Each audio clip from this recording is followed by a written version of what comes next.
Good afternoon, and my name is Alexandra Pickard. I'm a Deputy Director from the Genomics Unit within NHS England, and I'm going to kick off this session just giving you a bit of a background around what we are trying to deliver as part of the Genomic Medicine Service. My role, just to be very clear, I am responsible for the policy, strategy, commissioning and governance part of our service, so I feel very out of my depth from a clinical and scientific perspective in this room, but I'm joined by Polly and Angela, who can absolutely fill that void. So the purpose of this session is for us to just give you a bit of an overview of what the vision is from NHS England for the Genomic Medicine Service and in relation to our work with the HMDS.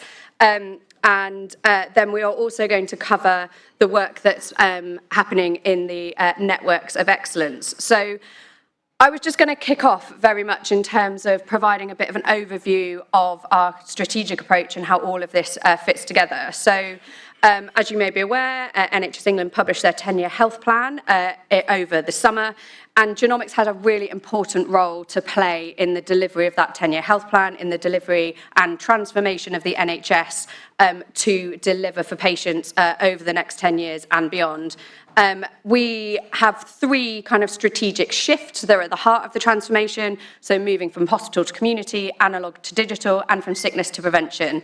And genomics is really throughout each of these pillars in terms of what it needs to deliver, including, for example, ensuring that all cancer patients receive a comprehensive genomic analysis and molecular profiling as part of their pathway to inform not only their diagnosis, but the use of precision medicines and also eligibility to clinical trials. Also part of this is our link very much with research and innovation and wanting to make sure that we expand the UK's consented health data research data sets to support us to continue that loop between innovation, research and commissioning so we can continue to develop our services. And a key part of that is the genomic networks of excellence that we're going to talk about later. Secondly, you may have seen that the National Cancer Plan was also published a couple of weeks ago at the beginning of this month. And again, there is a really strong focus on genomics, and it recognises the important role that it has to play for cancer patients. And it builds upon the commitments of the 10-year health plan, but really expands then upon what we need to deliver going forward. And I suppose really, the purpose of sharing this with you is there is a real strategic push from us as part of the Genomic Medicine Service to really continue to develop genomics, to innovate, to make sure it is really being embedded within patient pathways. But there are challenges in terms of how we do this that will be recognised within this room and beyond. And firstly is actually delivering the scale of that change with the level of investment that we've got. I think everybody will be aware of the financial challenge that the NHS is under. And we have this commitment not only to deliver more testing for patients who need it, but to actually make that testing more comprehensive. And that requires more funding. And so really we're having to think about what are the models that we can develop and how do we drive that efficiency and productivity of what we are delivering. So for the budget that we have available, more patients are able to access that testing. We've also got ethical challenges in terms of making sure that the public continue to accept how we use genomics, how their data is utilised, making sure that they have the right choice around what testing they receive, the consent that they give, equity of access across the country. We want to make sure that every patient, no matter where they live, receives the same level of testing, the same quality of testing, no matter where they are. And we really need to retain that public trust and have a kind of societal contract for the use of genomic data, but also the appropriate governance frameworks to make sure that it continues to be managed appropriately. In terms of diversity of data, we know that there are some issues in terms of ensuring that we've got diverse data to inform interpretation. We want to ensure that there is that equal benefit and engage relevant communities that don't and haven't engaged with genomic testing previously, and really to help reduce that unmet need that we know is still in the system. But we also have to manage expectations. We are increasing the number of genomic tests that we are delivering, but they also need to be delivered in a clinically appropriate turnaround time. We know that that doesn't happen, and particularly for cancer and Haem-Onc, making sure that we are driving down those turnaround times across the whole country so that patients receive the information and clinicians receive the information in a timely manner where it can inform the diagnosis and treatment at the right point in the pathway. And that is something, from a commissioner perspective, we are really, really driving as we move forward. Making sure that we've got evidence to support implementation of new innovations, and particularly making sure we've got the digital infrastructure to underpin a lot of this change, making sure that we've got the genomic data where it needs to be, making sure that people can have appropriate access to that data to support the interpretation and reported, and make sure that we're using the right type of diagnostic for the right patient in the right clinical scenario. So how are we doing that? So I think this is a lot where a lot of these conversations started. So as part of, we have had the Genomic Medicine Service since 2018, and we established that very much as the laboratory function and supporting function from the Genomic Medicine Service Alliances. That contract is coming to an end as of the end of March this year, 2026. And so we've been undertaking a procurement process to procure the evolved Genomic Medicine Service delivery model from the 1st of April this financial year. And this really builds upon a lot of the delivery for the 10-year health plan, but also recognising the real importance of the clinical functions that we're trying to support and deliver through the Genomic Medicine Service. So we will continue to have 7 Genomic Medicine Service regions. They will be led by a single lead provider, NHS Trust, and that CEO of that trust is the Senior Responsible Officer for the delivery of the service. We then have our genomic laboratory function that will deliver the testing that's set out in the National Genomic Test Directory. And we will have 3 key clinical functions: cancer, rare disease and population health, which will bring together the clinical and scientific expertise to really embed genomics in pathways. All of this needs to be underpinned by a data and digital infrastructure and transformation, by service improvement, by workforce education and training, and also by research and innovation. So all of this model is commissioned nationally by the genomics unit within NHS England. We are responsible for setting the national strategy, the national standards, but also for performance management. And as part of I think the move for NHS England, it's having that robust performance management in place to really ensure that there is the delivery of all of the requirements that have been set out in the service specification that we are responsible for, because the Genomic Medicine Service has to deliver across the whole country for patients. And it's underpinned by the National Genomic Test Directory. So that is the essentially the list of genomic tests that are commissioned by NHS England for delivery in the Genomic Medicine Service, and it outlines the eligibility criteria and the patients who are able to access that testing. So there are specific requirements in the service specification about the delivery of Haem-Onc genomic testing. And I think this is really where a lot of these discussions have started, and the feedback that we have received. Now, there hasn't been a huge amount of change in terms of the requirements around genomic testing within Haem-Onc between 2018 and 2026. However, I think the testing that has changed and the delivery of that testing has changed, and therefore that has driven these kind of broader conversations that need to happen. But really this delivery is about partnership working between the SIG and the Genomic Medicine Service. It is making sure that the SIG have the role in terms of ordering the testing, making sure that the right testing is ordered for the right patient, supporting that interpretation and reporting, having the data, enabling that data for research where appropriate. And it's really the wet laboratory work in some instances where it requires consolidation for delivery through the NHS GMS. And we'll talk about that more in a second. So this is really at a high level. I'm not going to go into a huge amount of detail on this, but essentially we do see different categorization of tests. So there are some very rapid testing that need to be delivered locally to ensure that they meet that rapid turnaround time. And then as you move through, there's a requirement for greater consolidation of testing, particularly when we're thinking about things like whole genome sequencing, large panel testing, where the delivery model is through the GLHs as outlined in the specification.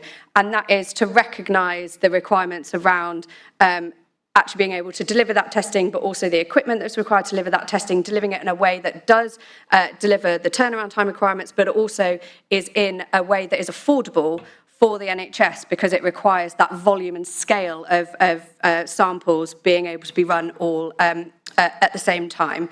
And therefore, this is what we really have been discussing in terms of the delivery model. Now, we did have a response to the specification from a number of Haem-Onc stakeholders, and we had concerns raised by the BSH, by the Lymphoma Group, Blood Cancer UK, and many of the leads within this room. And I think that really recognised the fact that there is a huge amount of work that we still need to do in order to, one, deliver the service specification, but also actually to make sure there is that engagement partnership working in terms of what we need to do going forward. So we agreed with the BSH that we would stand up an oversight group to really support and provide that leadership in this area, to create more of that partnership working, and to really enable us to address some of these issues. So the purpose of the oversight group is really to provide that strategic oversight in terms of the delivery of genomic testing in the NHS, to make sure it focuses on the quality of the testing, the safety of the testing, and the impact on patient care, to create that forum for having that collaborative engagement with common aims, but also as a two-way dialogue between the Haem-Onc community. So really the expectation of a number of members on that group is that they will take back the information that we discuss at the oversight group, discuss it with their members, discuss it with their colleagues, discuss it with their teams, and then bring that information back. We can't have everybody in the room for every meeting, but we want to make sure that we are hearing that kind of two-way feedback between the group, to provide the expertise and strategic input to co-design delivery models that do enable the delivery of that high-quality genomic testing that is accessible for patients and that drives that efficiency and cost-effectiveness, to support each geography to achieve a high standard of service, and to support the best co-production of best practice guidelines where we need them. So you can see the membership of that group on the slide. The group meets quarterly. We've had 2 meetings to date, and 2 of the key actions that we have agreed from that meeting is firstly to create a data group that will look at the data that's coming out of the GMS on testing, to understand actually how we can measure quality of the service in a way that is recognised by everybody, and to monitor that going forward. And then the second action is to undertake these end-to-end regional service reviews across each geography in the GMS. So that's to understand the current status of the testing within each region, to look at co-developing that model so it aligns with the service specification, we really understand what some of the issues are that we need to address, and co-create an action plan and steps that we can take for how we get there. And also to improve that communication and engagement between the GMS and the HMDS across the region. Now, I've written it in 4 bullet points on a slide. I realise it is not as simple as that, but we have to start somewhere. And these will require not just one meeting, not just one end-to-end service review, but we really have to start somewhere in terms of us understanding how there needs to be that greater working together and how we can actually address some of these issues. We're holding these meetings throughout and starting them throughout March and April, and then progress will be reported back to the oversight group in April. So I hope that gives you a kind of a very quick run through of what we've been trying to do and what we are trying to achieve, and how we hope this is the beginning of us trying to really get to a position where we have co-created, we've got co-understanding, we've got that co-development of what the service will look like in the future. I think that's my last slide. Am I handing over to Angela? We'll take questions at the end of both all 3 of you.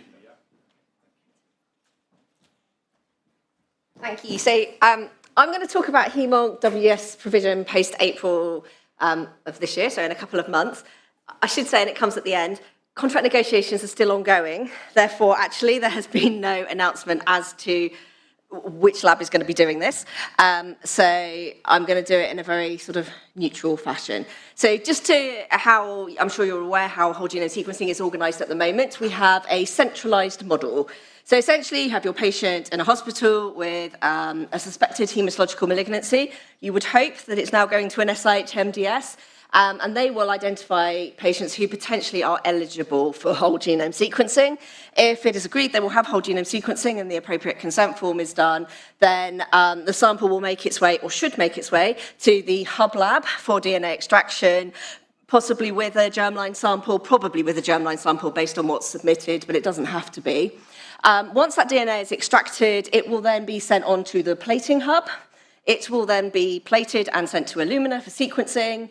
The data will then go to Genomics England, it will go through their pipeline, and then it will wing its way back into the interpretation portal, which can be picked up by the GLH or the SIG or whoever has been given permission to look at it, and eventually a report will go back to the hospital. There's obviously a lot of data flows with this as well. So the actual requesting on TOMS, the Test Ordering Management System, is done at the level of the GLH. So there may be some paper or PDF forms upstream of that. And then there are all these magical IT documents, GEL 1000 and X, because there's lots of them, that bounce backwards and forwards, messaging between all of these different components. None of this is very streamlined. The DNA picks up an awful lot of stamps in its passport as it goes from lab to lab, but it really does sort of blow the potentially clinically relevant turnaround time around. Some GLHs have got this set up extremely well so that you can just about get a result within 3 to 4 weeks if you've got a fair wind behind you. Other GLHs, it's maybe not so efficient, and it might be 4 weeks before the DNA is even going anywhere near Illumina. So what would be a more efficient model, and how are things changing? And this is kind of what Work Package 1, which I'm going to tell you about now rather than in the Network of Excellent Work Package bit after tea, was about trying to set up a distributed WGS model, so sort of a much more efficient mechanism, whereby a potentially relevant sample for whole genome sequencing is initiated in the SIG-HMDS.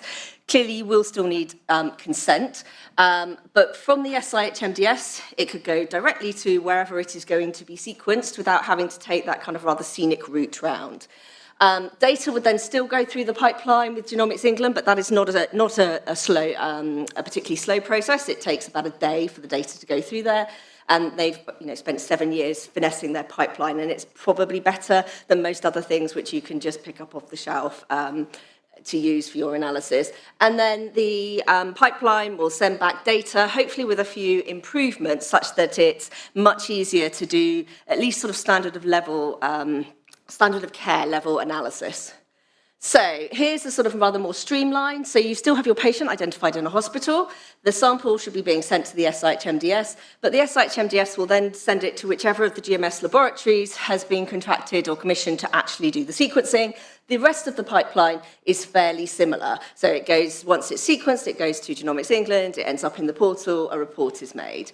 There are a few sort of little tweaks to this. If we're thinking about lymphomas, there are not a lot of lymphomas that go for whole genome sequencing. We probably would want that DNA to be extracted either in the SIG-HMDS or the GLH as it is at the moment. Whereas for a liquid sample, that could be extracted in the SIG-HMDS. If you had a very strong reason why you wanted to send it to the GMS, you could do that. So if you didn't have any DNA extraction in your SIG-HMDS, that might be a reason. But you could just send an unextracted sample direct to the sequencing lab. So there's a lot of flexibility there, and it's up to SIG-HMDSs and GLHs to work out what is going to be most efficient in terms of getting their sequencing done as quickly as possible. All of the requesting on TOMS will be done by the sequencing laboratory. So effectively, this now becomes a send-away test so that you do not have to struggle with getting all of that set up in advance. So it just becomes a standard send-away. And this transition is due to happen, it says April to October. I think it's probably May to October that maybe the first Haem-Onc sample will go through, but there'll be a general ramp up towards the commissioned GMS lab and away from Illumina, because I believe sequencing there will end about October. Alex is nodding, so I've quoted that right.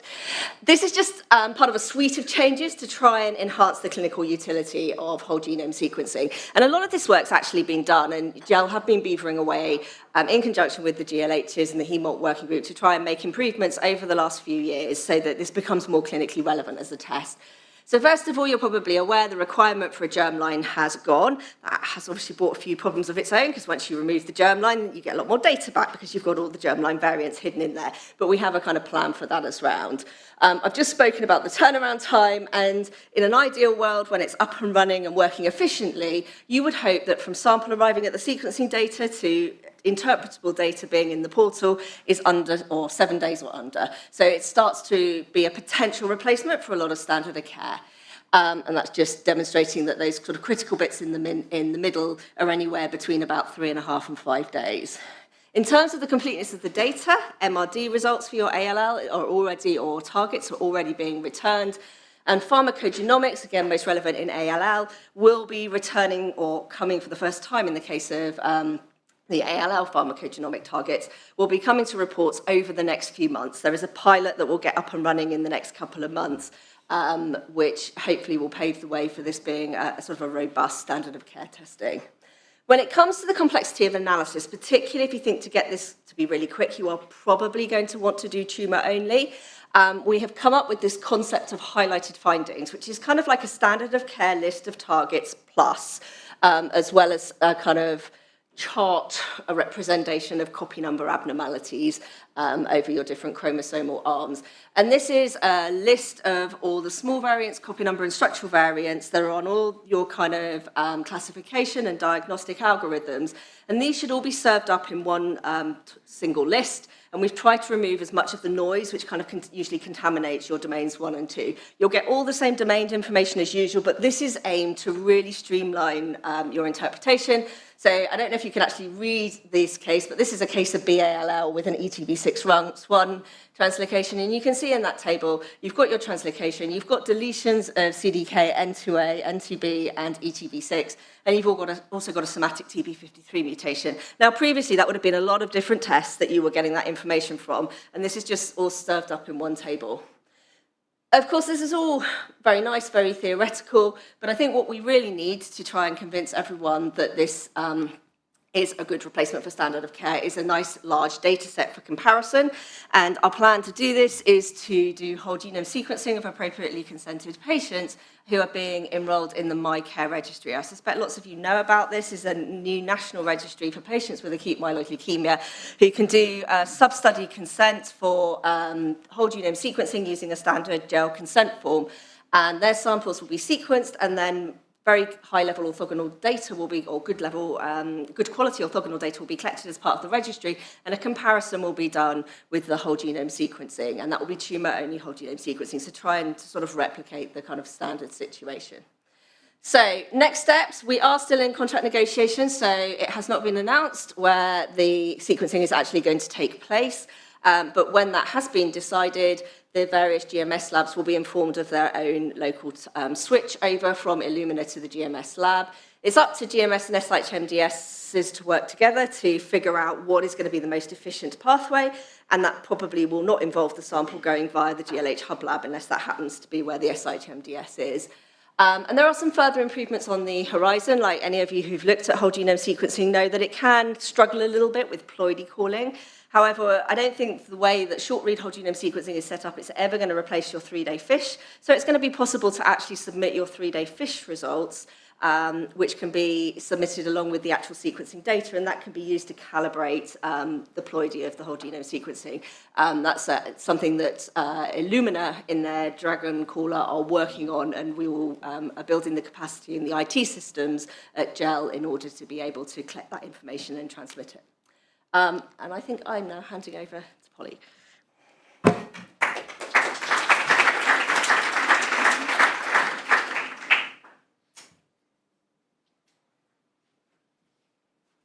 Thank you. So my part of the talk is to tell you a bit about the Haem-Onc Network of Excellence.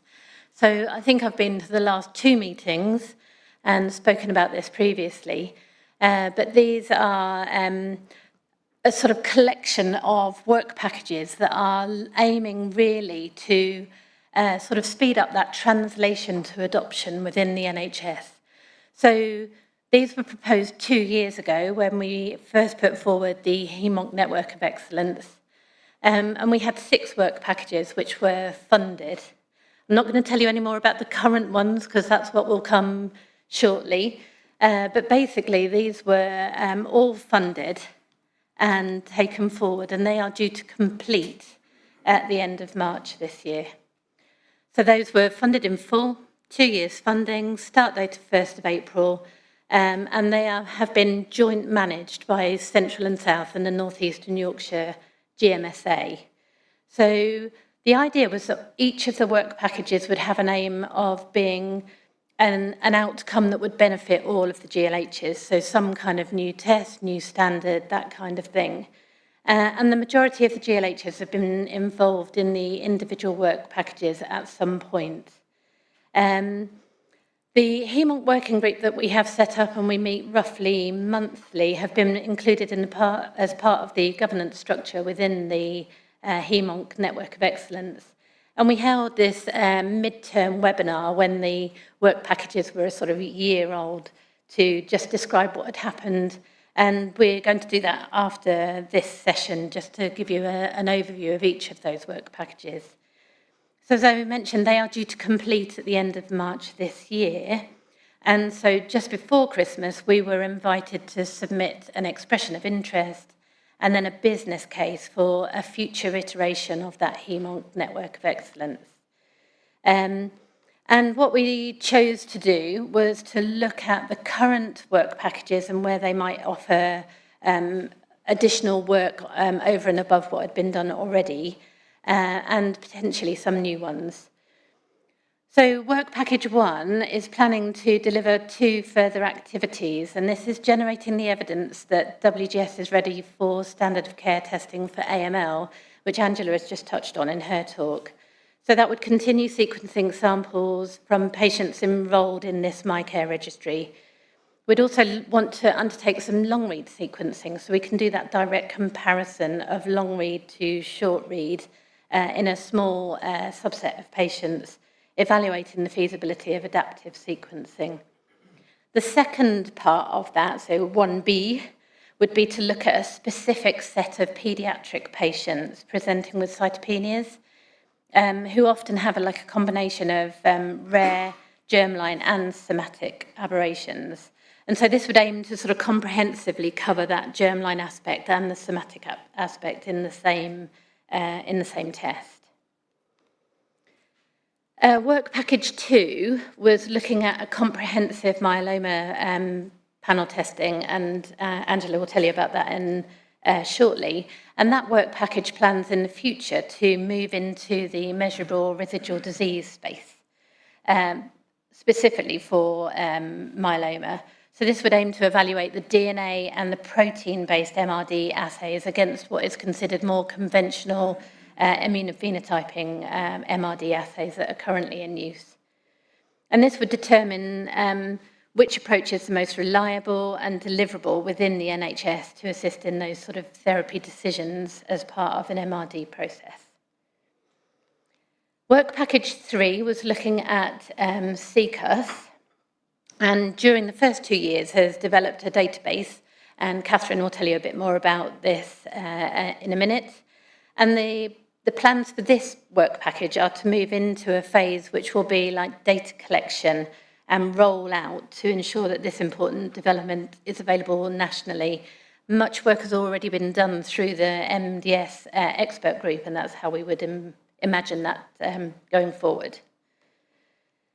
Work package 4 is looking at precision medicine pathways in lymphoma, and that aims to continue and to build on the work that's already been completed over the previous 2 years. We've been doing some work on a lymphoma next-gen sequencing panel that has already been set up, and patients have been assessed in an MDT GTAB format to try and get a sort of real understanding of where it's clinically useful and where there is a clinical benefit for patients. And we've also been looking at ctDNA in lymphoma. This is proving really valuable in the research setting, and it's understanding how we can move that into an NHS setting. We have heard back from the Network of Excellence, and we've actually been asked to slightly amend this work package to focus specifically on the clinical aspects of this. Work package 5 is complete, and so that's going to cease. But work package 6, which has been looking at telomeropathy testing, is aiming to build on the previous work with the final validation of a qPCR assay to assess telomere length. And that will continue to be able to then go on and hopefully go on to the test directory. So looking at all of those, I'm going to tell you about the 7th one. So this was like a new work package that we've put forward, looking at Haem-Onc predisposition and variant interpretation. So this was quite a big work package within this and new. We haven't had that in the previous 2 years. It looked to develop like an infrastructure for secure data collation and integration of that germline and somatic variants in this particular set of patients.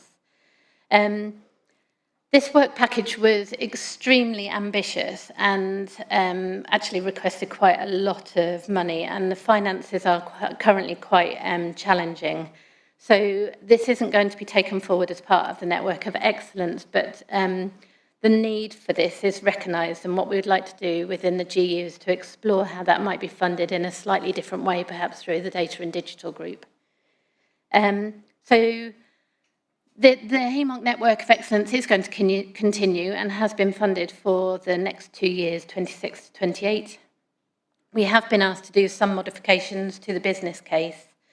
Central and South and North Eastern Yorkshire will continue to project manage that Network of Excellence. And again, all of the work packages have the aim of producing an outcome that will benefit all GLHs. Again, the majority of GLHs are involved, and the Haem-Onc working group will continue to be part of that governance structure. So going forward, this will look slightly different, and this will be what our Network of Excellence looks like. I'll stop there.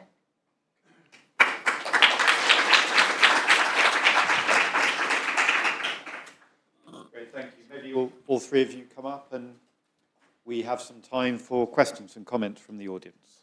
So, commissioning, WGS, Networks of Excellence, and any hands in the room?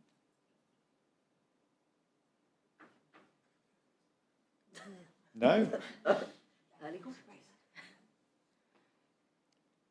Fabulous.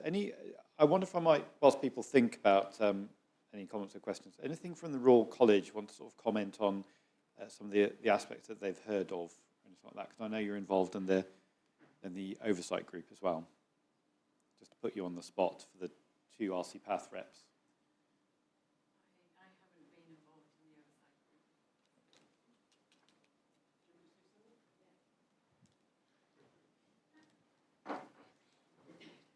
Sorry, Tom, what exactly do you want me to comment on?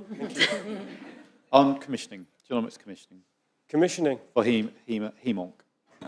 Yeah, the college hasn't actually got a view on this specifically in the meantime. We're in the process of putting together a consultative document about what the college thinks in relation to the way in which genomic services are put together across the UK, bearing in mind they're rather different in different bits of the UK necessarily.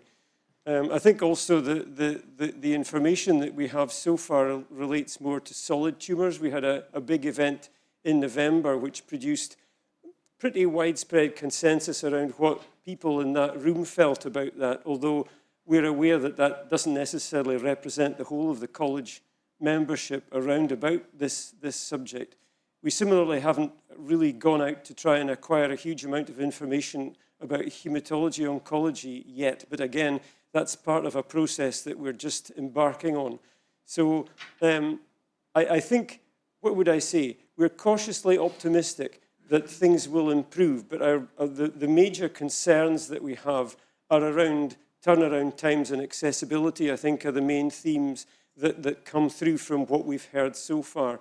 And you know, particularly where the variation in turnaround times across different bits of the country, for certainly the stuff we talked about was principally around lung tumours, but it's probably the same around a lot of it.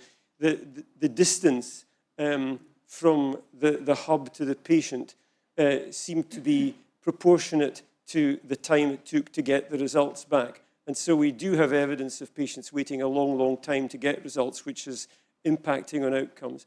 So I think from a patient perspective, which is what we also looked at in that meeting, there is a clear need to, first of all, develop better accessibility of genomic and genetic testing, particularly with regard to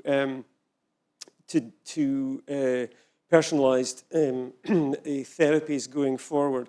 Of course, Haempath is well in advance of all of that, because this is what we've been doing in haematopathology for the last 20 years, even using immunocytochemistry, for example, with CD20, going back that length of time. We've been doing it all that time. So I can see the need for all of this, and I think it's an area of growth and I hope future meaningful collaboration going forward.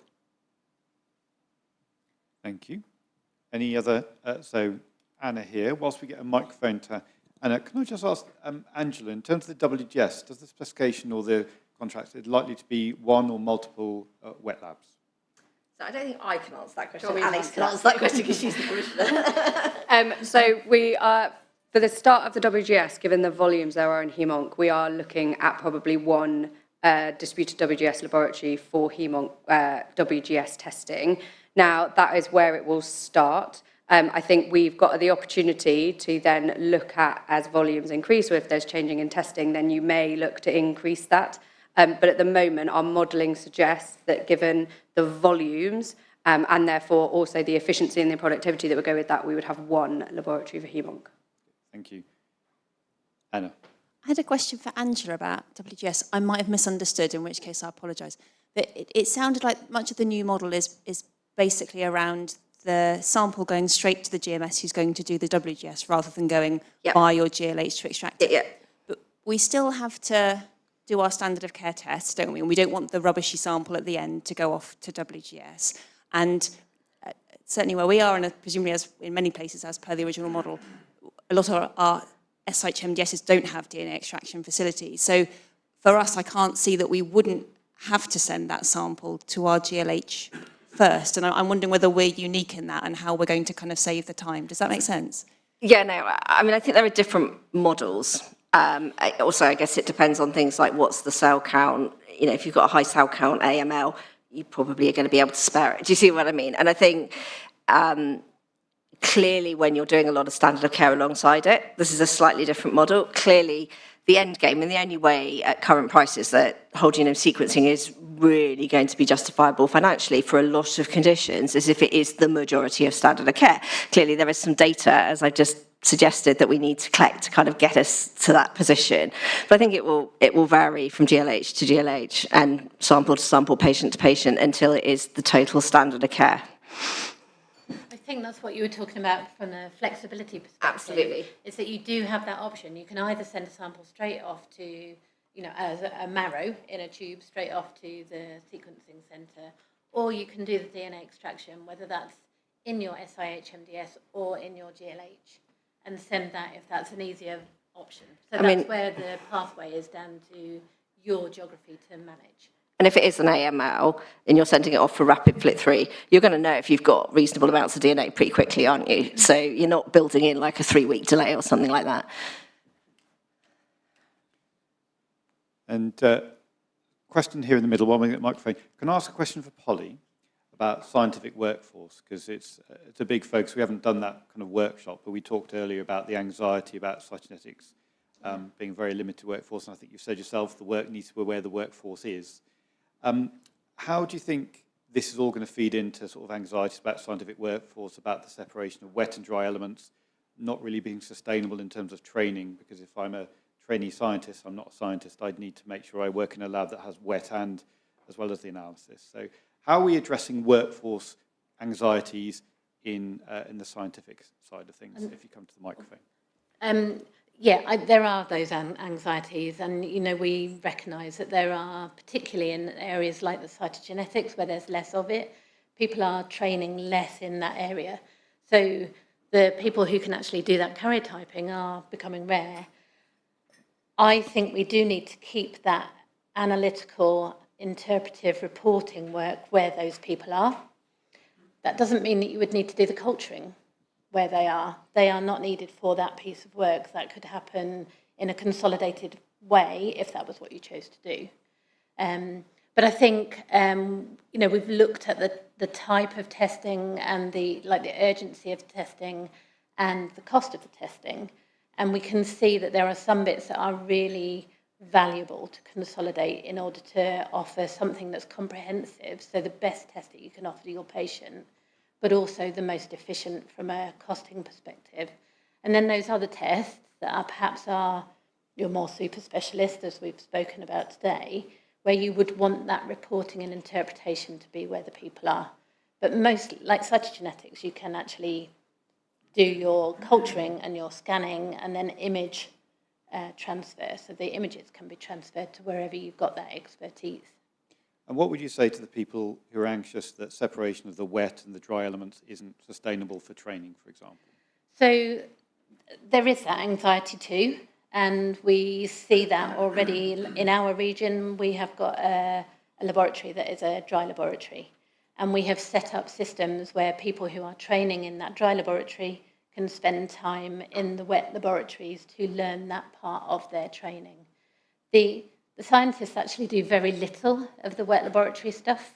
You know, they're not in the lab with a white coat on most of the time. They are those analytical experts. But it makes a massive difference to be able to see it, understand it, know the processes, how to troubleshoot. And so it's an important part of that training process. And we can't not offer that to our trainees. So even if they are in a dry lab, I think we need to offer the opportunity to see, understand, feel, experience all of that wet side of their work as well. Thank you. Mike from the middle. Yeah, thank you. So it was a question, it was an observation and a question perhaps for Alex. Firstly, I just want to say I'm very grateful and glad that there has been an opportunity for some Haem-Onc oversight engagement in the GU process. I think this is extremely important for us to just take stock of what's being proposed and the impacts that it can have on service provision and patient care. So I'm extremely glad that has happened. I guess my question is around sort of the announcement of end-to-end meetings and how those will look like. I haven't seen, and I don't know if any of the HMDS leads have seen, you know, what the composition of those meetings will like, how they'll be structured, who will be there. You mentioned you put up stakeholders, you know, for example, what will that look like? It would be helpful to perhaps have that communicated in advance.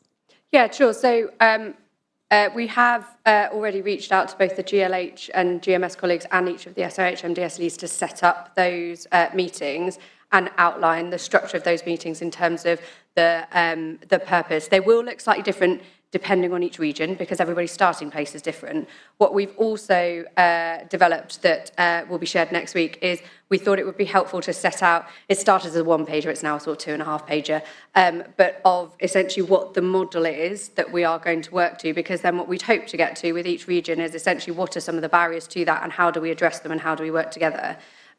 So that work has kind of started, and if people haven't been kind of involved in that or reached out to that, then please do get in touch with us via email and we can make sure that has happened. This part of this work is to make sure we're engaging the right people in the right meetings. These are not supposed to be closed meetings just run by the GMS. The whole point of them is to bring together GMS colleagues with SIH-MDS colleagues. So it's error rather than conspiracy if people haven't been invited. So happy to correct that and make sure we've corrected that and then given the right amount of time to make those meetings meaningful. I think there's still one GMS, GLH that we haven't gone out to. Great. But yeah, we're really looking forward to, and that commitment to that review, that commitment to co-design of the model is really valued. So thank you for that, Peter. Yeah, just a brief one about workforce. One of the difficulties that there is about training, particularly of clinical scientists, and one of the impediments there is that the curricula are out of date.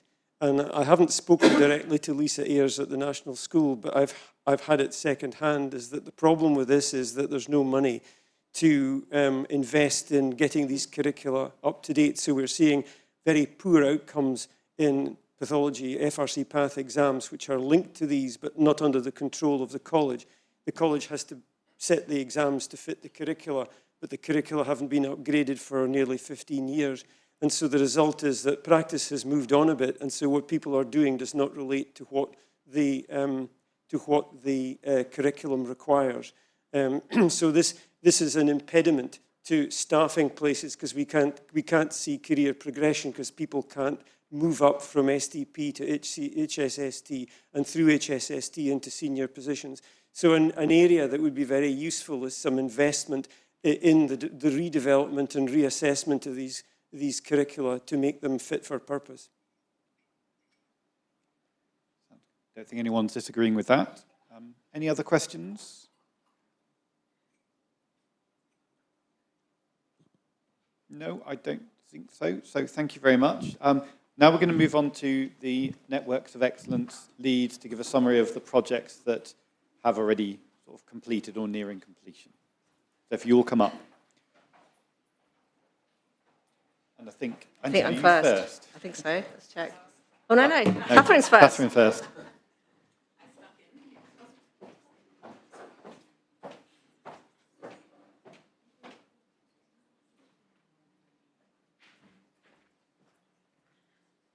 Okay, hi everybody. I'm Catherine Cargo. I'm a consultant haematologist in Leeds in HMDS.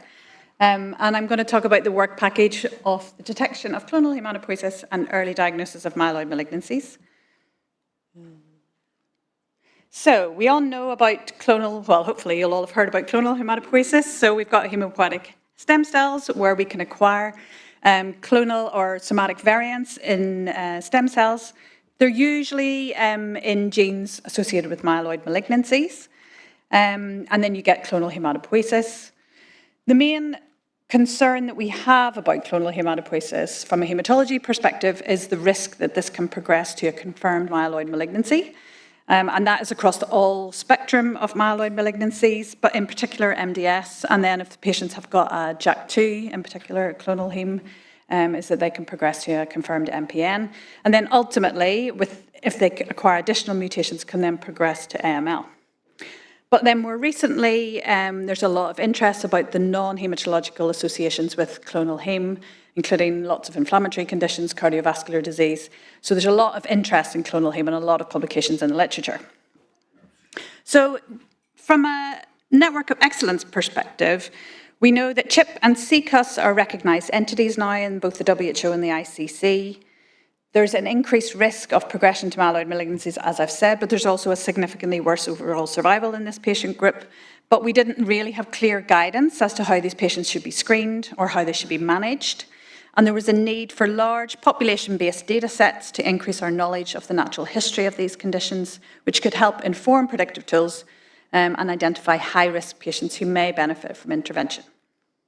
So the aim of the Network of Excellence was to harmonise detection and management of patients nationally, translate a lot of the work which was happening across the UK from the research field into the clinical field, and then create some of these infrastructures of patient cohorts to allow us to do interventional studies and hopefully prevent myeloid cancer development and improve outcomes in these patients. So really what we started with, and this sort of predated the funding for the Network of Excellence, but was developing this network of people who were interested, both scientists and clinicians, and have representation from across the UK. With regards to the Network of Excellence, obviously that covers England, so we wanted to make sure that we had representation from across all of the GLHs, and this is who is on that board from the different GLHs. We meet every 3 months, and we have alternative meetings face-to-face and virtually. The main goals that we've been working on with regard to the clinical side is we wanted to develop clinical guidelines. Now, we have been working on these and they're still ongoing. We wanted to develop patient information leaflets. But one of the big goals of the network was to coordinate a national database and also to see whether we could think about screening healthy individuals for CHIP on a more grand scale and what way we could do that. So we have been working hard on a lot of those clinical resources. We have developed an information leaflet that is currently out for patient and public intervention or input, and we're still awaiting the outcome from that, but hopefully then that will be available for clinicians to use with their patients. But the work that I've been most heavily involved in is the development of a national CH database. And really, I think the structure, we've talked a lot, obviously, about the SIH-MDS network and also about the GLH structure, but I think that provides a really unique opportunity to explore clonal haematopoiesis and capture all patients that are diagnosed across England. We wanted to be able to register all patients with CH, as I've mentioned, in a centralised database and then be able to link the genomic data, collect longitudinal blood counts, and then look at things that are being done according to patients' normal clinical care. We wanted to link that to national data sets and obtain information on health outcomes, and then combine all of those associations together to inform, I suppose, decisions with what we make with these patients. So we spent a long time developing protocols to try and work out how we would do this. This is the protocol that we currently are working with, and this means that all of the data from the database will sit within the NHS, and that will sit in Leeds. And then the work with linking with national data sets and things will all be done through the University of York. So there'll be pseudonymised data, which will then leave the NHS infrastructure so that we can combine all of this data together. We have finally, after a lot of hard work, got ethics and CAG approval. CAG approval is a confidentiality advisory group, and that actually allows you to gather data on patients without explicit consent. This is a really good thing if you want to capture all patients for a particular disease. And we have got both ethics and CAG approval for across England. And this really merged what we do in Leeds. At the minute, we have HMDS in Leeds, and that links to HMRN. I'm sure some of you will have heard of HMRN. We collect clinical data on all of our patients diagnosed locally. And the linkages that we will do with the CH database will mirror what we currently do for our database. And it's really this green bit I want you to focus on. And this is a lot of data that we can collect from NHS Digital. We will be able to collect mortality data, cancer registration, and in particular hospital episode statistics, which is a sort of warehouse where you gather a lot of information about admissions, outpatient appointments, A&E attendances, and then clinical information about subsequent diagnoses and operations. So this is just an example. What we've been able to do now that we've got the database established is we've been able to put some retrospective data into that to give us an idea of what information we can get from that. So this is an example of a CCUS patient, and this is one of the hospital episodes for that patient. And what we can get is the admission date, what specialty they were under, what diagnoses they were given during that episode, if they had any operations. And we have really found this very useful when we look at HMRN data. We'll be able to combine a lot of this information together and look at this on a grand scale. And this is just some examples of how we've used this type of data locally. We can look at admissions for particular diseases like cardiovascular disease or maybe rheumatology episodes. And I think this will be particularly important for the clonal heme patient group, where we want to capture all that information, not just about haematology, but about all of the other specialties that they can have problems with. We can also link to national cancer registration, and this is the information we were able to pull for the CCUS data that we have at the minute. So you can see that quite a lot of people have subsequent cancer diagnoses. We can look at the median time to when that is occurring. And then we can also look at mortality data. We can look at survival, which we know is reduced, and we can also look at cause of death. And you can see this is, we actually submitted this to ASH. It was a poster at ASH, and this was looking at 10-year follow-up on our CCUS data set locally. And you can see that we can then start to pull out information as to why these people are dying early, and we can link that then with the mutation data, which is what we are currently doing. So we can get a lot of information with a database that's capturing everybody with clonal heme, and we can link it to all of this additional information that we gather nationally. This is just a screenshot of the database and how we input the information. We still need to get a name and a logo, so if you can think of anything exciting. I thought of Clonal Heme UK, but it's Chuck, and it just sounds a bit rubbish. So I think we still need to think of that. The main next steps now are to expand to other GLH regions. Obviously, we're set up locally. The good thing is that we've got ethics to collect retrospectively and prospectively. So once we set up in each different region, we will be able to gather all the data that everybody has. But what I will be doing going forward is getting in contact with each region and trying to set up how we gather this data for each different region. I think it will vary according to the setup of each region. And we've now got funding, as Polly has highlighted, to help support this process. And just a little bit about CHIP before we move on to the next network of excellence. At the minute, we detect CHIP incidentally. We're just picking this up if patients are screened for maybe a solid tumour cancer or part of a research project. But there is some suggestion that maybe we should be screening some patients for CHIP. There's currently no funding for that. That's maybe something we need to take up with NHS England at some point. But that would be a significant financial and logistical burden. But there is a suggestion, that there are specific disease groups that might benefit. So maybe there are some cardiovascular disease groups or rheumatology disease groups who, if we knew that they had CHIP, maybe we would adjust their treatment. There is some data to suggest that bone marrow donors may need to be, or could potentially be screened. There is a difference in response to the donors depending on whether they have clonal Haem. And actually, if you have a DNMT3A mutation, the patients do better. Patients receiving chemotherapy for solid tumours, there's also a suggestion that you could adjust the treatment plan for patients if they have underlying TP53 mutated CH, so that they don't develop therapy-related myeloid neoplasms. And then there are some studies now coming that are being published. This is George's group again, and they showed that you could actually give patients metformin to reduce the expansion of certain clones. So George, this is the other big aspect of the Network of Excellence, has developed a rapid and scalable diagnostic tool for CHIP. It's very focused on the highest risk CHIP mutations, but it will capture greater than 97% of known CH mutations, but it is very targeted. You can take sample to library prep, and it's all done as an automated process. The mutation calling will also be automated, and then you end up with a diagnostic report, and this is to make it as, I suppose, rapid and scalable as possible. How this is progressing, that seems to be working really well. The plan is to try and raise the throughput to 24 samples. I think he can go up to 48 samples, could run that every day. The turnaround time is 3 to 5 days. This is all being run out of the research laboratory in Cambridge University. They have been UCAS accredited, and they're now working towards accreditation of this assay, which has been started.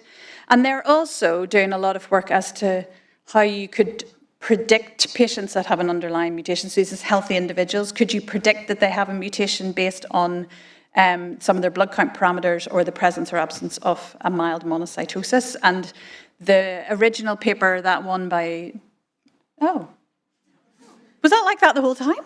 Oh, that's okay.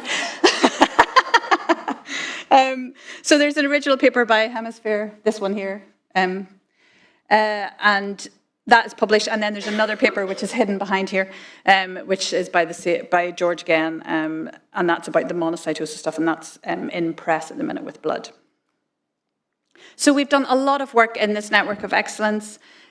We have established a national network. We've developed some clinical resources. We're doing ongoing, this is all work that will be ongoing, optimising diagnostic pathways. We've produced a national database, and the goal is that that will be expanded, and hopefully everyone will be really enthusiastic and keen to be involved in that. And then we've also developed this rapid scalable panel to potentially screen selected patient cohorts for underlying CH, and I think that will be the direction of travel going forward, and we'll see how that goes. And that's me. Thank you.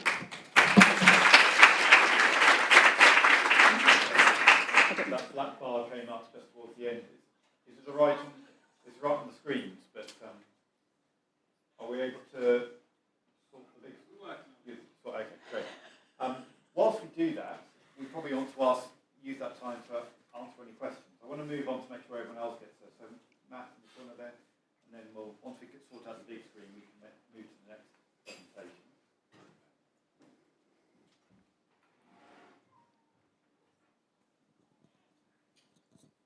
Thanks for that interesting talk. I was just going to wonder, you probably have a better pickup if you go directly to the HMDSs rather than go through the GLH. Most of my centre's genetic testing is done in-house on a Genexus 24-hour turnaround time machine. So there's no point going to the Marsden or to Great Ormond Street asking for access to our data because they won't have it.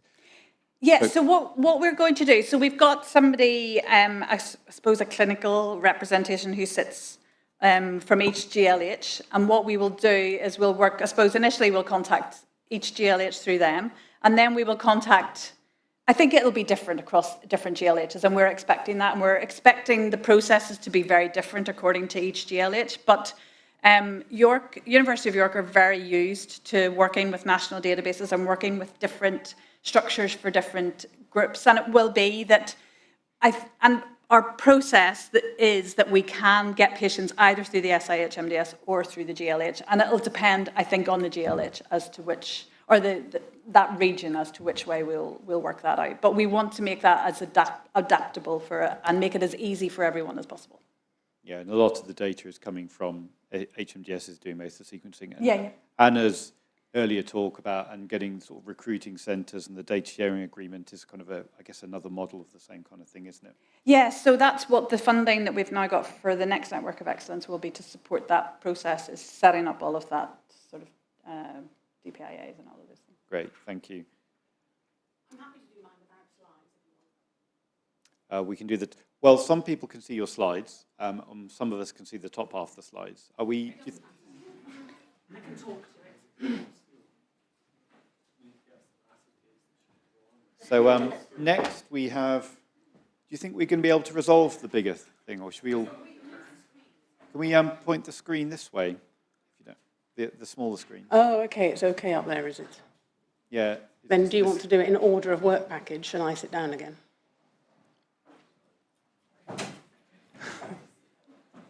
I'm going to move over this way.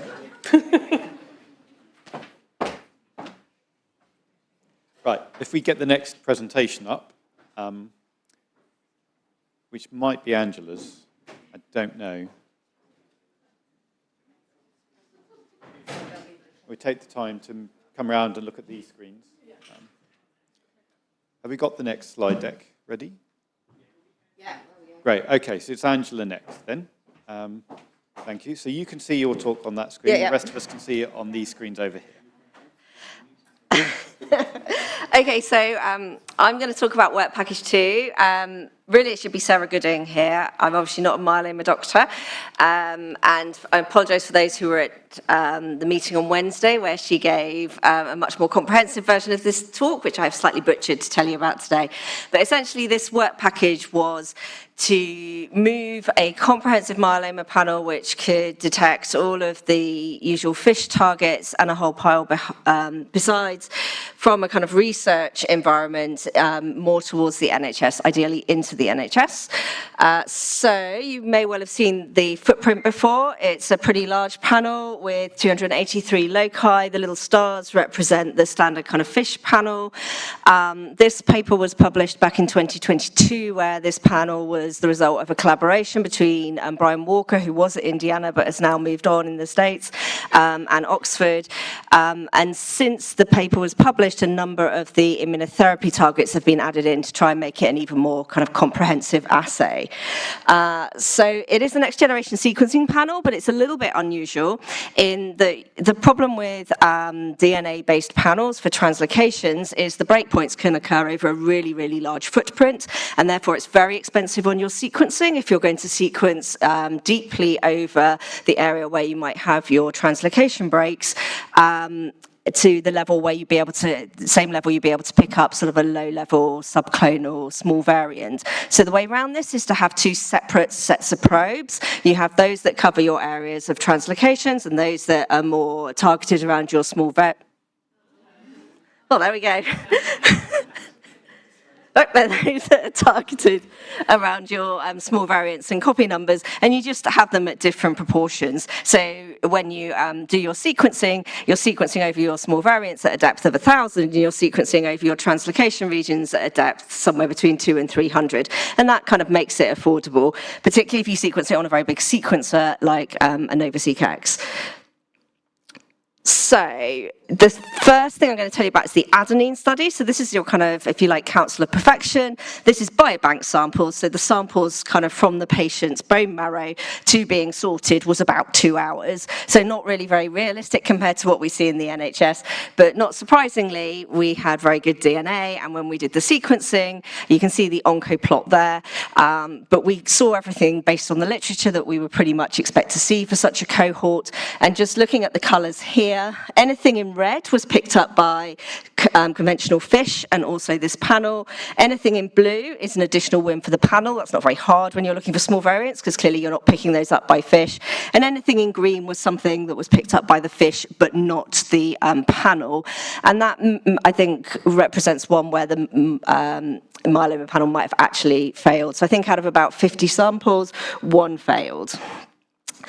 This was actually then used to kind of do some thought experiments in a virtual MDT where a number of myeloma clinicians throughout the country were asked, if you had this data, how would you have classified this patient in terms of their risk? And each patient's FISH data and each patient's myeloma panel were like separate entries, anonymized and randomized within this MDT, and people were making independent assessments of how they would rate or classify the patient's genomic risk. And you can see that using the panel, you basically up risk a significant proportion.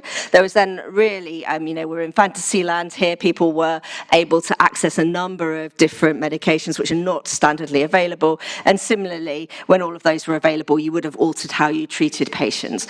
Now, I think there has been more movement as to what you can do with higher risk myeloma patients, so this is becoming increasingly clinically relevant.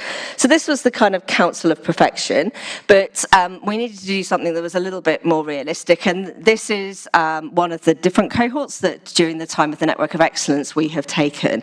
So this was an experiment that was done, or a sort of real world study that was done between some hospitals in Wessex and in the Thames Valley, whereby patients had their marrows taken, they were all sent to Wessex for their FISH, and they had an extra or 2 tubes taken, one which was sorted preferentially for the FISH, and if there were sufficient cells left, you needed 100,000 cells, that would be sent to do the panel, and a second one which was if you only sorted if you didn't get enough from the first.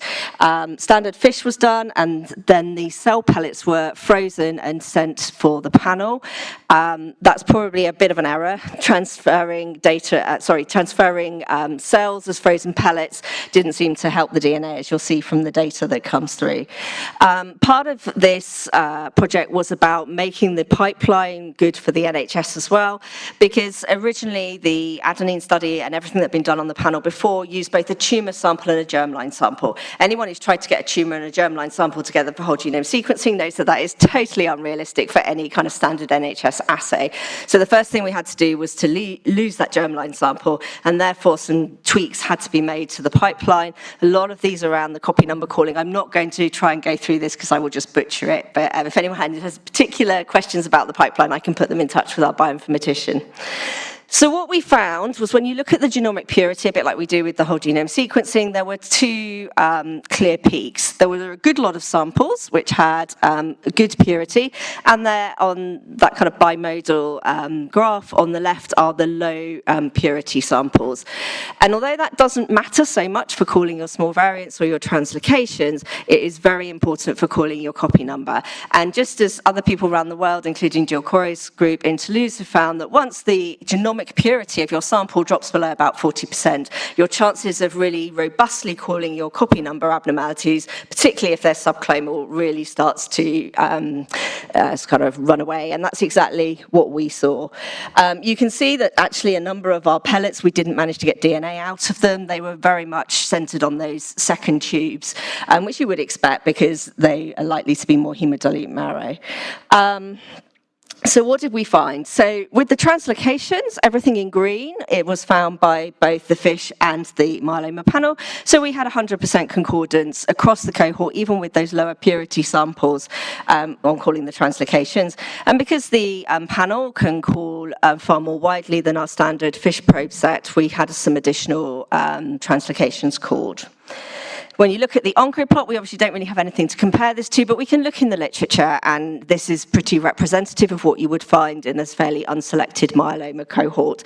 And the little arrows in red represent the immunotherapy genes, which are obviously becoming more relevant as we are having more access to immunotherapies. We only tried to do copy number calling on the samples where the genomic purity was greater than 40%, which is quite similar to what other people do around the world. And you can see that we had not bad concordance there. 38 out of the 42 samples, we had full concordance.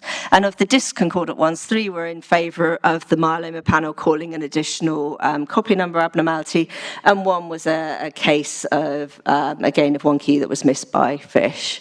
And these are just some examples of the sort of plots that you get. I'm guessing because it's on quite a small screen, you're not going to be able to see. But the first one, you've got gains of pretty much both 1p and 1q. And you've got a small deletion on 17p, which looks subclonal. You've got 1p deletion, 1q gain at the bottom. And then if I maybe just flip to that one, I'm sure you can't see this, but actually there is a biallelic 1p loss. So if you look very carefully between the two blue bars, there's a little dip down on the blue. So in terms of actually calling copy number, if you've got a pure enough sample, it's pretty good, and it can cause some subclonal copy numbers as well. So what do we kind of conclude from this? That post-sort, the sample purity needs to be greater than 40%, and that's greater than 40% genomically. There's often a bit of a mismatch between what you get from a cytospin or flow and what you actually get genomically when you do your sequencing. Of course, you won't know. So for the time being, when we start using this, we are going to reserve the option to do FISH, to have some cells or slides that we could do FISH if required. And interestingly, Jill Corey in Toulouse, who's recently published on 6,000 myeloma panels, that is absolutely their approach as well. And they, in fact, do confirmation of any 17p deletion because they're aware that all of these panels can be a little bit temperamental around that calling. In terms of our real-world study, it maybe wasn't the best way of doing it because we kind of set the odds up against us, but we did at least learn a lot about the pre-analytical factors. It is important to assess the sample purity after your bead enrichment sorting, and flow cytometry is probably the best way of doing that. And really importantly, either stick your cells into lysis buffer or go straight for your DNA extraction. Don't kind of store and manipulate the DNA, because the more you do of that, the less good your sample is going to be. So we sort of have a decision that we feel that you could issue a report in your translocations and small variants regardless of the purity, but you'd need to use that 40% cutoff for your copy numbers. Just to say, this is all commissioned. This is in the test directory and has been ever since the inception of the test directory, because the test directory was developed with a panel option for every test. That's just how we're going to deliver it. I can see you're hovering, so I need to shut up. So the next steps are that we're going to sort of have a controlled rollout of this. We will be doing some double running with FISH of kind of actual real samples that are coming to us, rather than a more contrived study that we've done before. For anyone else who wants it, we are planning to release the pipeline, which is the difficult bit of this, on GitHub, so that people can just download it and use it. The probes are readily available, and Brian Walker is happy to share it via the Roche system. And yes, a health economic analysis is going on, and it looks very much like it's cost neutral, if maybe possibly a little bit cheaper than FISH. And I'll shut up.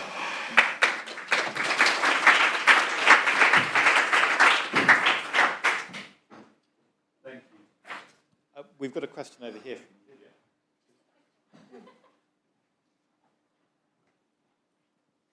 So you said that the sequencing large areas for the translocation and the copy numbers increases the price. Does it increase it more than the staff cost and et cetera related to FISH and the second modality of testing?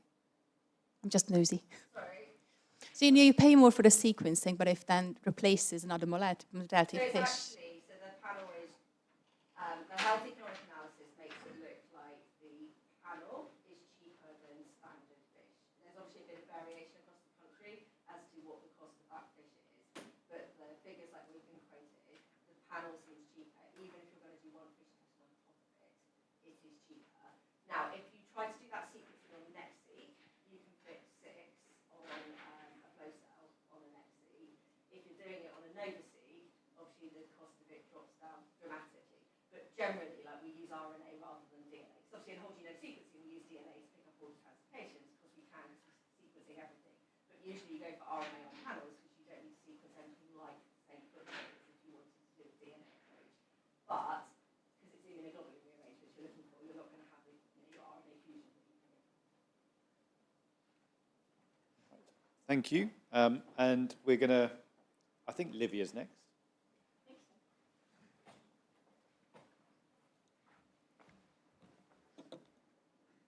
Yes, I am. I'm next. So, hello, I'm Lívia, and I'm going to talk about Work Package 4, which is a collaboration between the Leeds and Cambridge groups, i.e. North East Yorkshire and the East GMS region, as you can see demonstrated by that nice line. And as you can imagine, it's a fairly big work package and very, very ambitious. And essentially can be summarized in fix it all for lymphoma, let it bring it up to speed and kind of to a similar-ish level than we have it on myeloid disorders. It is noted that the genomic testing uptake in lymphoid neoplasia is lower than compared to myeloid malignancies and other cancer type. And there are a number of reasons why that may be the case.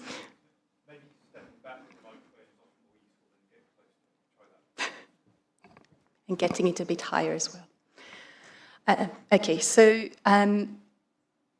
essentially the aim was to increase the uptake of genomic testing and kind of figure out what are the factors that might lead to that.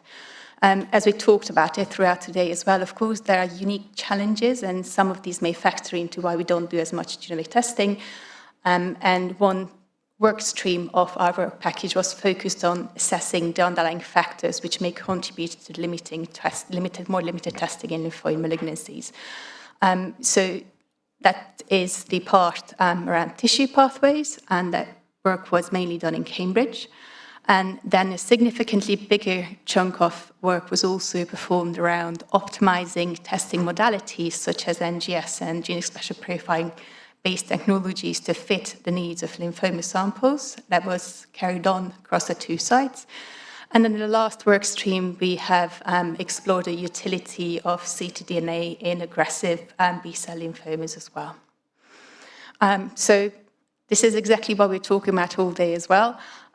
Lymphoma, although it is a hematological malignancy, tissue pathways tend to follow more of a solid cancer type of a pathway. So oftentimes when we talk about hematological malignancies, that often means myeloid. And when people talk about solid malignancies, that often means cancer. So lymphoma is sometimes forgotten about. The other challenging feature for lymphoma as well is lymphocytes go anywhere and everywhere, and therefore your sample qualities and quantities vary widely. So therefore, finding a solution that caters for all can be challenging. So when I was trying to look at the pathways and what might be the reason, what might be challenging about it, I felt that looking at the end-to-end pathway analysis for solid tumors would be more helpful to see if they can align with it and see what the reality is compared to the ideal pathway. And this is a piece of work that we've done. We were lucky enough to get paid a tissue pathway coordinator who done much of this work. So as you can see, lymphoma, mostly solid tissue samples. We have hospitals, there's no path department, then they need to get the sample to a path department. And from there, the sample is then shipped off onto an HMDS. And from the HMDS, if we need genomic testing, that goes to the GLH. So a number of steps involved in this process. Number of hospitals, number of trusts, be cutting into the block, be cutting through tissue at an alarming rate. And actually, for lymphoma, the pathway looks a bit more like this. Now, I do not have the pathway for the HaemOnc side of it, but that, again, is more of the liquid side and perhaps a bit more direct. But this is the reality it is for us in the East. And again, this is what can result in quite significant expanded turnaround times. And this is on a piece of audit that you've seen last year that we performed. As you can see, a number of tests will result in quite a protracted turnaround time. In this case, for example, for B-cell clonality analysis, which is a yes or no confirmed malignancy, it takes over 30 days uniformly across the region to get to a final diagnosis, which is quite lengthy. And so this work stream of the work package is done. We now understand quite well how tissue pathway currently work. One of the aim of this was to explore new ways of dealing with samples to increase and get a piece of the WGS game as well. So last year I talked about our fresh tissue pathway, which we established and kind of hoping to further develop beyond this in Cambridge. Just to enable direct submission of suspected lymphoid malignancy cases into the HMDS. And so from then onwards, we can use parallel testing with the FFP sample and better quality DNAs, unlocking more of the possibilities. So over the last 2 years, we have routinely sequenced all pediatric and TYA lymphoma cases, and we started sequencing the adults as well. We ended up in a position where we have quite a lot of DNA from adult lymphoma samples, but they're not eligible for WGS, and there's not much clinical interest in them. So the pathway exists, could be further deployed if there's an interest in it. So we could consider this complete. And to aid quite a bit of a who needs what tissue, where does it need to go, we have put together a A4 visual representation, which we put up in our radiology sampling suites, and therefore the radiologists can go down the decision tree around what sample needs to go where and how much tissue is needed.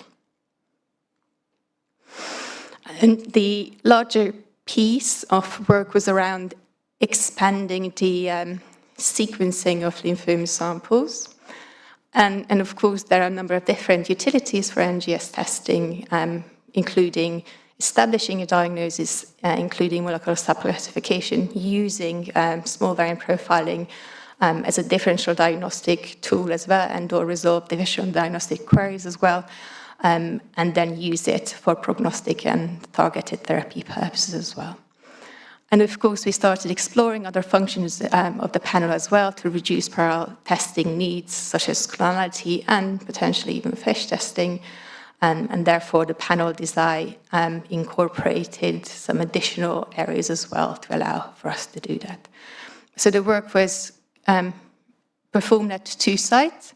Leeds were significantly better established in that field. They already had a pan-Haem-Onc panel that worked quite well for FFP samples. So in the first instance, that was upgraded for the number of new lymphoid targets, and that's been running over the last 2 years, collecting the data around the findings with its clinical correlation to build up that. The work in Cambridge is a bit more challenging, although the panels are slightly different. This is due to perhaps different service setups and different in-laboratory workings. But the other difference is that the panel in Cambridge is lymphoma specific. So we have more lymphoid targets in our panel and have extensive immunoglobulin and encoding region coverage as well. And you will see in a little bit why. So essentially, these panels are running, and what is immediately clear from the results over the last few years is that we're more looking for panels of profiles rather than single drivers. And then in certain scenarios, NGS can replace other testing modalities. I jumped over 2 slides. Another significant piece of work that was done in Leeds was the gene present profiling arm, where they sequenced an incredible number of samples. They had a few hiccups in that the platforms kept being discontinued, but they have fully validated by Spider technology to replace the previous modalities, and they have produced classifiers in the different lymphoma types that may aid diagnostic classification and reducing the need of perhaps some of the immunohistochemistry. And then the last arm of this work package is looking at the clinical utility of ctDNA, mainly in aggressive B-cell lymphoma, via the DIRECT study. And it was a multi-center perspective clinical study throughout the last few years, performed on 188 patients, and revealed that pretreatment risk prediction, ctDNA is incredibly useful and really provides very useful information in addition to IPI scores. And genotyping yielded from ctDNA samples in patients with aggressive B-cell lymphomas produces comparable results to the results produced in FFP samples. Interestingly, what we found, which is perhaps tying back onto the pathway mapping, is about 20% of the samples did not have enough tissue left for panel testing. So this definitely can be addressing some of the testing shortfall. And another incredibly useful outcome was the end of treatment MRD monitoring by phased variant supported MRD response assessment. So if you think about the scenarios when you have end of treatment imaging and some activity on the PET scan, and you're debating whether you should go back for a biopsy or shouldn't go back, ctDNA analysis can be incredibly useful, negating the need for going back for another aggressive sampling event. And this is how far we got to over the last 2 years, and we're hoping to carry on going forward, further exploring the utility of small variant, another profiling, including gene spectrum profiling is CTD and aggressive B-cell lymphomas in a trial setting, clinical trial setting. I'm hoping to come up with submissions to the test directory around the utility. And again, to routinely run the NGS, these expanded NGS panels to expand and or reduce the targets that are on the test directory for lymphoma and explore the utility of panel testing in replacing other modalities.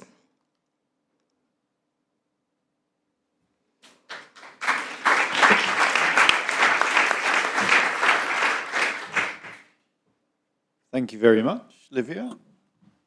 Any questions or comments before we move on, just to finish off with the last talk? Be interesting to see other lymphoid gene panels are available and accredited. So it'd be interesting to sort of survey the landscape almost of the things you've been working on and the ones that are already established in other centres.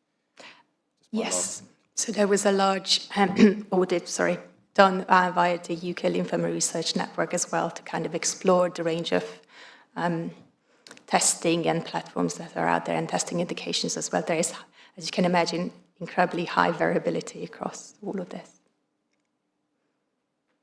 Thank you. And last talk, Debbie, I think.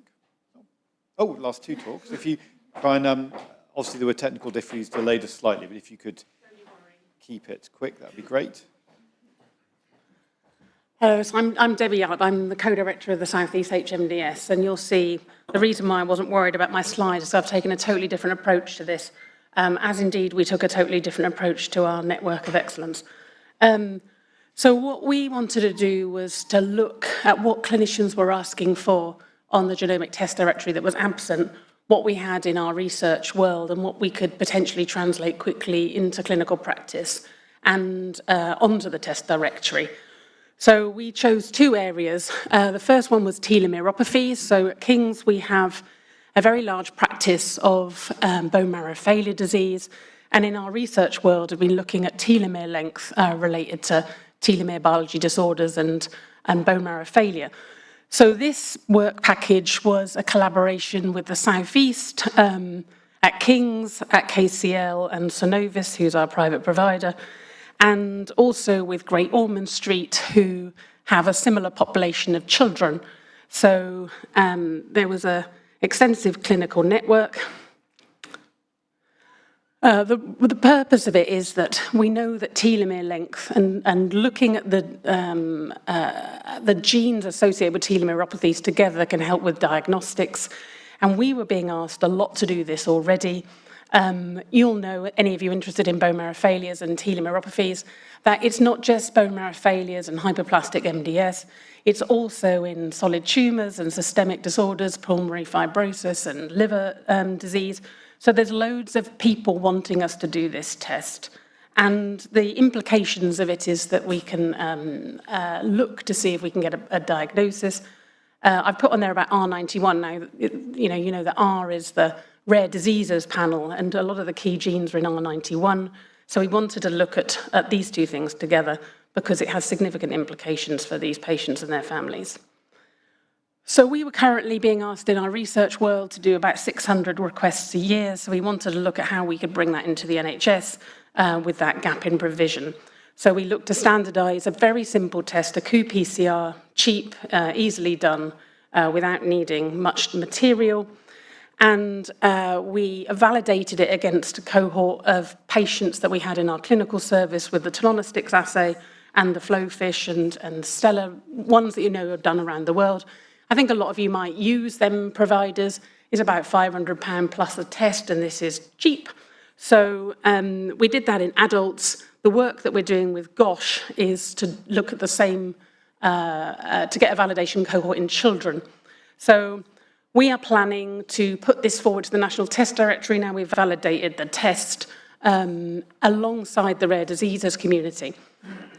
So you might not be able to see this, but this is what we're putting forward as the indications that we think would be relevant. I'm very happy to circulate this, or people that are interested in this test, to see if they agree with what we're going to put as the requests that would be indicated for telomere length. That just is the rest of the indications.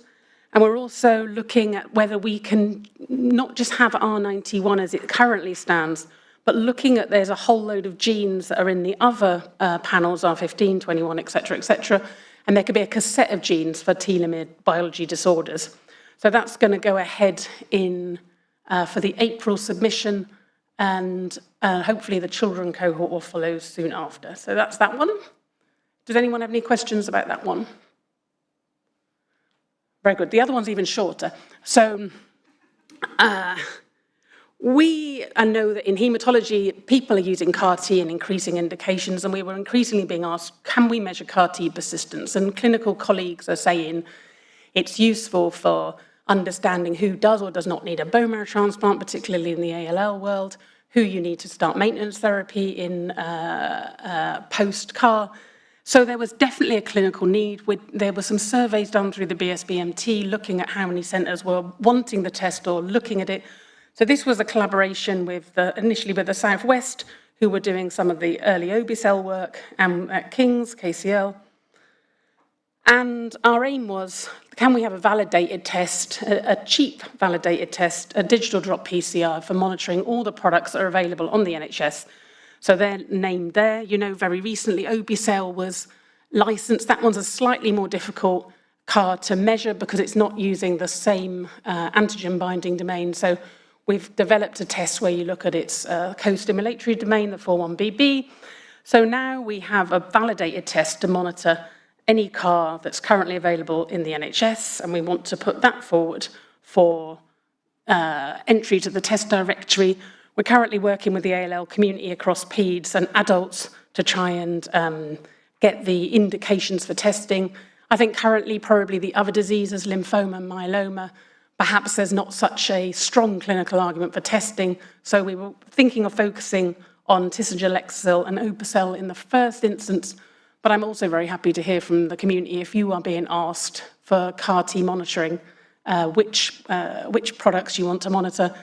And of course, this is a collaborative work package, so we're going to share our protocols with anybody, and then we're presuming it's going to be put forward as a less than 7 GLH test unless there's a higher need for it. So interested parties should come forward to NHS once we know if it's going to be commissioned. And that's me.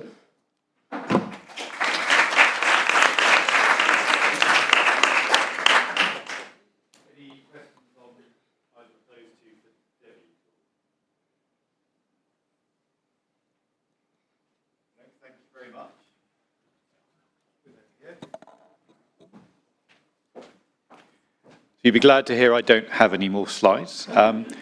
So, first of all, I just want you to get you thinking, just a few last, I want to get you to work, because I know you're all exhausted at the end of the day, and thank you for all of you who participated, and especially to the speakers today. I want you to reflect on what you want to see in a year's time in the same place, the same group of people to come together. I want you to reflect on what you'd like to see between now and a year's time. But before I invite you in to comment on that, and also just email me if you can't be bothered to say it in public as well, just my reflections on today. So again, thank you for all of the people who presented. What we've seen today, I think, is several projects focused on different aspects of what we do, all working towards improving how we look after our patients, which is great. I think you're all climbing different mountains. If you remember my initial talk, different mountains, the workforce mountain, there's a genomics testing mountain, there's all sorts of different mountains that are all climbing slightly different ways. And that's great, that diversity, that's the only way you can get that innovation that we talked about. That's why we're actually world-leading pioneers of medicine, because that diversity is really healthy.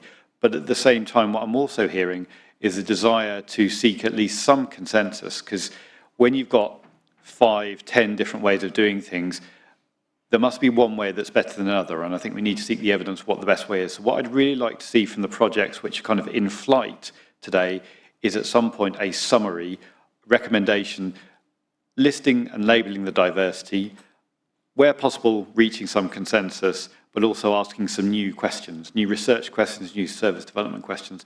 And that's what we'll see in the next year or so. We'll pin it down, write it down, celebrate the diversity, make a few recommendations, but then work out how we can achieve even more consensus, because there are probably better ways of doing things than others. So So they're my reflections, so thank you again. Now, over to you. Any reflections on today? Anything you'd like to see more of, less of next year, or any projects we think we haven't covered today that we really need to focus on?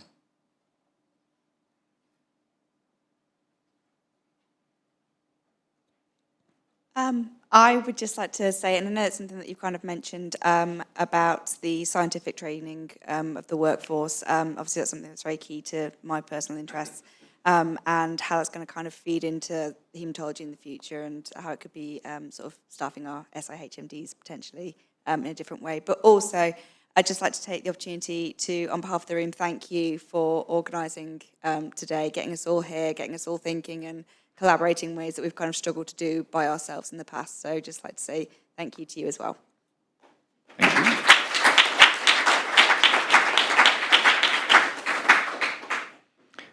Thank you, April, and we'll certainly work on that. We've got some good ideas for stakeholders to involve, like at the schools, and so looking forward to that. Any other comments, requests, or do you want to get your trains? That's fine.